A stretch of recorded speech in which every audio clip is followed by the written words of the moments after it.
Hello tram চাচা।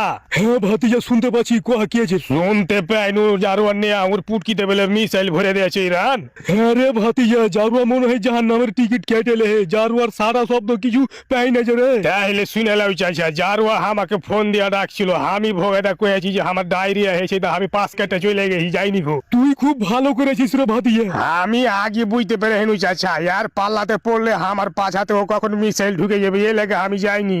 আরে ভাতিজা আর কইস না, জারুয়ার পাল্লাতে পড়ে আমি মিসাইল খেতে খেতে শেষে গেলু, আমার মিলিটারিরা সব শেষে আলো রে ভাতিজা। তাহলে শুনে লাও চাচা, ওই জারোয়াকে আমি বারে বারে বুঝাইছিল তো, দেখ রে যাই রে, তুই এরকম বাড়াবাড়ি করিস কেন, তোর পুটকিতে মিসাইল ঢুকে যাবে। আরে ভাতিজা আর কইস না, আমি তো এক জারুয়া আছি আমার থেকে 1,500 ওই নেয়া, ওই জারুয়াকে কুত্তাতি জন্মালছে আর আমাকে সরে জন্মালছে। আসলে আমি শালা কোনো পাল্লাতে যে পড়তে গেলু, তা আমার ঘাটি মাটি সব উড়িয়ে দিলে রে। তো চাচা একটাই কথা কব, তোমরা যারা করে বেড়ে করে আমাকে টানিও না মধ্যখান থেকে, আমাকে কে মিসাইল মেরে উড়িয়ে দিবে ফের।